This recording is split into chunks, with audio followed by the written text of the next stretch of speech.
वहां पे जितनी भी पावर्स आती हैं, वो चाहे सुपर पावर है चाहे वो नहीं है, वो उनसे बात करते हैं। अब इंडिया ने देख ले कि हमारे मुकाबले पे क्या कुछ वहां पे गेन किया होगा, हम वहां पे मुंह उठा के बैठे रहे हैं। हमें जगह भी जो है वो दूसरी के पता नहीं तीसरी लाइन में मिली है, जाके दूसरी लाइन में मिली है। इंडिया के जितने वो वजीर थे, इंडिया के वुज़रा थे, और उसके अंदर जो किर्गिस्तान था, काजकिस्तान, ताजिकिस्तान, चाइना और रशिया, वो पहली लेन में सारे बैठे हुए थे। कोऑपरेशन काउंसिल ऑर्गेनाइजेशन, जो शंघाई तावन तंजीम है, उसके लोगों का एक इजलास हुआ है, और वो हुआ है रशिया के अंदर। और उसके अंदर जो है वो वज़राए दिफा इकट्ठे हुए हैं। जितने भी रुकन ममालिक थे, सब के वज़राए दिफा वहाँ पे आए हैं, लेकिन मासवाए पाकिस्तान के वज़ीर दिफा परवेज़ खटक साहब, अब समझ नहीं आती कि वो वहाँ पे क्यों नहीं जा सके। पाकिस्तान में भी कोई उनकी बाजार कोई मसरूफियत नहीं थी। मलमजबा हो सकता है वो गए हों, वहाँ पे कोई और चीज़ें अलाट करने के लिए देख रहे हों, या हो सकता है कि BRT की आग जो दूसरी दफ़ा लगी थी वो बुझाने चले गए, हमें क्या पता है जी। कोई अहम काम हो। ये शंघाई तावन तंजीम जो है ये चाइना का ब्रेन चाइल्ड है, और चाइना इसको बहुत ओन करता है, ये उसके दिल के करीब। इस खित्ते के इलाकों को उन्होंने इंगेज किया अपने साथ।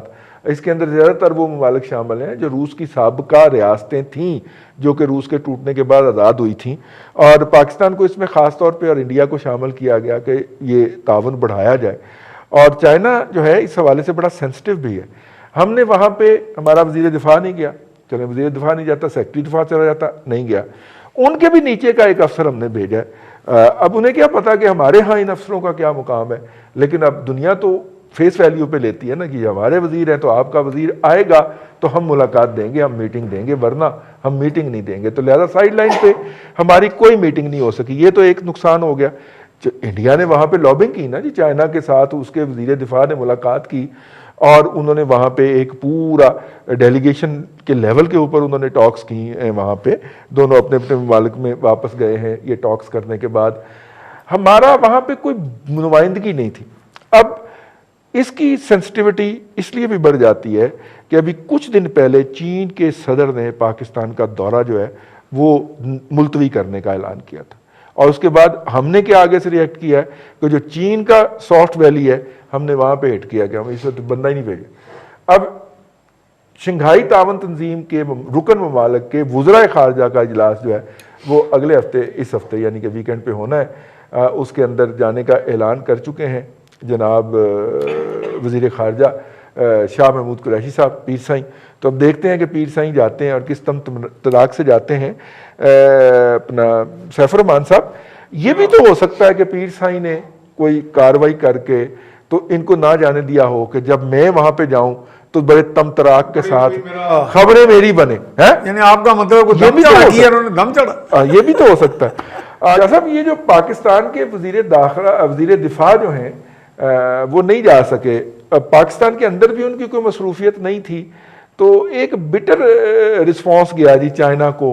क्या हमने रिएक्ट किया कि चाइनीज सदर ने एन आखिरी वक्त में अपना दौरा मुलतवी किया, या टीम बदलने का शाह साहब ने वाहिद हल बता दिया। मियां सैफुर रहमान साहब, इस इलाके में इस वक्त हम वो दो ममालिक हैं जिनके साथ इंडिया 2 फ्रंट वॉर लड़ने की बात कर रहा है, ठीक है, और चाइना के हाईएस्ट लेवल के ऊपर, वजीर दिफा हाईएस्ट लेवल है ना सर जी, उसके बाद तो फिर समिट शुरू हो जाता है ना, वजीर दिफा के लेवल पे इंगेजमेंट में है, और हमने वहां पे वजीर दिफा भेजा ही नहीं है।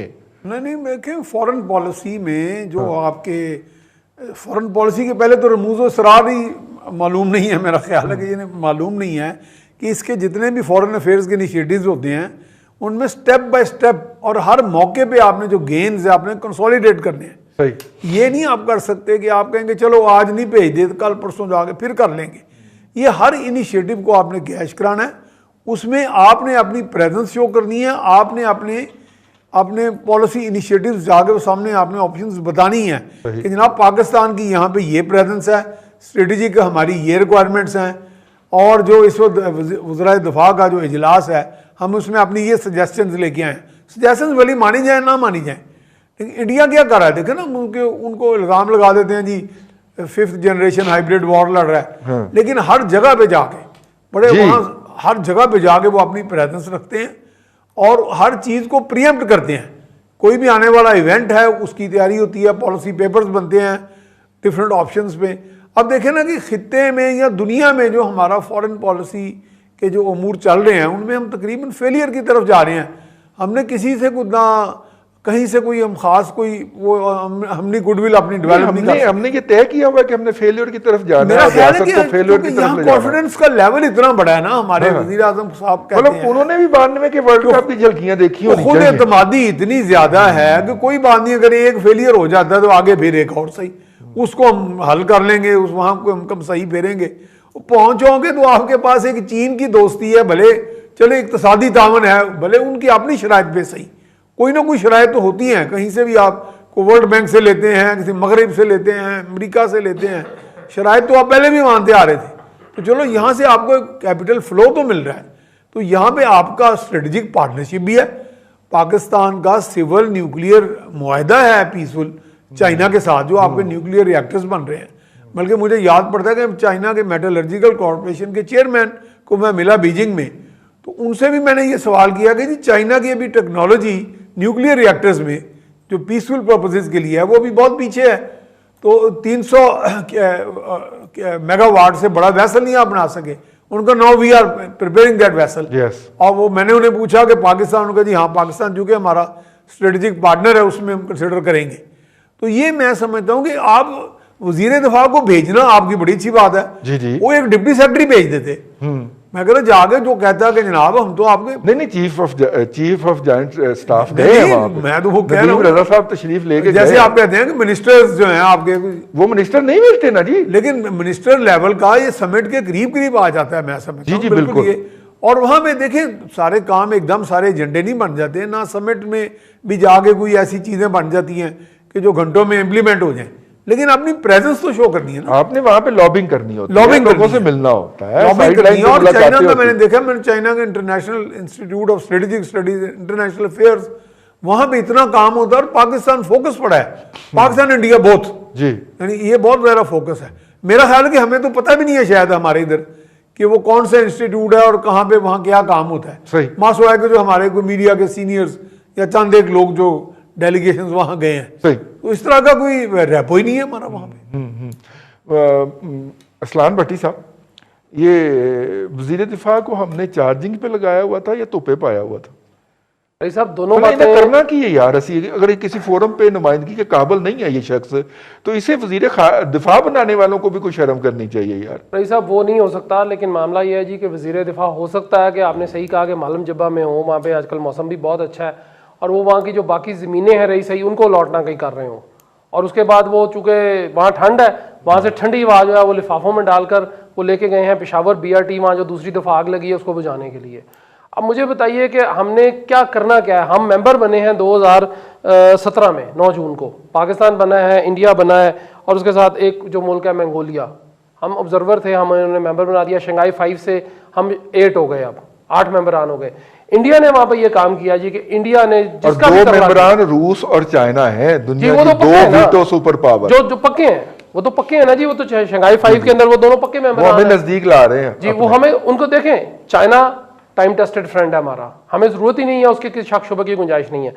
रूस के साथ हम जब से अमेरिका से थोड़ा पीछे में, रूस हमारे करीब आने की कोशिश कर रहा है और थ्रू चाइना ही आ रहा है, चाहे मान लेते हैं कि चाइना के थ्रू आ रहा है, लेकिन हमने क्या किया कि हम वहां पे बिल्कुल ही नहीं गए हैं। हम किसी चले सेक्रेटरी दिफा को भेज देते, वो कम से कम कोई थोड़ी सी, वो फिर भी जो ब्यूरोक्रेट्स होते हैं ना जी, उनको पता होता है जी कि हमने किस तरह यहाँ पे आके लॉबिंग करनी है, वो नहीं भेजा उनको, कोई बात नहीं, किसी और अफसर को भेज देते, कोई इस किस्म का जो आपकी मिनिस्ट्री का बंदा होता, डिप्टी मिनिस्टर ही होता, कोई MA नहीं होता, कोई पार्लिमानी सेक्रेटरी को भेज देते, पार्लियामेंट सेक्रेटरी चला जाता, वो चला जाता। इंडिया ने ये किया जी कि वहां पे वो चूंकि इंडिया और चाइना का जो मामला चल रहा है वो सबके सामने है, पूरी दुनिया के सामने, लेकिन उन्होंने वहां पे चाइनीज जो फॉरेन अफेयर्स के वजीर थे और वजीर दिफा जो थे उनसे उनकी मुलाकात उन्होंने करा दी। वो चाहे रशिया की कर्टिसी पे हुई लेकिन उन्होंने कर ली। वहां पे रशिया में चूंकि मेहमान थे सारे, ये सब वहां पहुंचे हुए थे, चूंकि चाइनीज फॉरेन मिनिस्टर भी वहां पे थे, चाइनीज डिफेंस मिनिस्टर भी वहां पे थे, और चाइनीज डिफेंस मिनिस्टर जो होता है वो ऑलमोस्ट प्राइम मिनिस्टर के इक्विवेलेंट होता है उनका जी, और वो सदर के बाद जो है ना मोस्ट पावरफुल प्राइम मिनिस्टर होता है, और उसके बाद ये तीसरा, ये 3 बंदे होते हैं। आप ये भी देखें ना कि चाइनीज सदर जो हैं और उनकी मिसेज दोनों जर्नैल हैं, साथ में जर्नैल का ओहदा भी एंजॉय करते हैं। जी जी जी। ठीक है, तो वजीर दिफा के तो अंडर ही आते हैं ना जी जरनैल। जी जी जी जी ठीक हो गया। हाँ, अब मसला ये जी कि वजीर दिफा हमारे, एक तो माशाल्लाह उनकी अल्लाह उन्हें लंबी जिंदगी दे, उनकी सेहत इतनी ज्यादा कि हम उनकी सेहत पे कॉम्प्रोमाइज नहीं कर सकते। वो अपना दिफा नहीं कर सकते। वो अपना दिफा बड़ी मुश्किल से करते हैं, तो वो वहां जाके हमारा दिफा क्या करेंगे। और दूसरा, जिस दिन से मुझे बता दीजिए, ये अभी गुज़िश्ता रोज यौम फ़ज़ाइया था, उससे पहले इतवार वाले दिन छुट्टी होती है, पूरे मुल्क में छुट्टी, पूरी दुनिया में छुट्टी है। हमारा 6 सितंबर था, डिफेंस डे था हमारा। हमने वो किधर है हमारे डिफेंस जो हमारे जो जिन्होंने वैसे करना कमाल की आपने तवज्जो दिलाई है कि ना वो यौम दिफा पे नजर आए हैं, ना वो यौम फ़ज़ाइया पे नजर आए हैं, और हैं वो वजीर दिफा। वजीर दिफा है। ठीक है, मेरा ख्याल है उसको चार्जिंग पे लगाया हुआ आपने। हो सकता है, बिजली आती नहीं है, वो हो जब सकता चार्ज है। होए तो निकले। बिल्कुल ऐसे ही होगा रईस साहब, लेकिन बात यह है कि चलें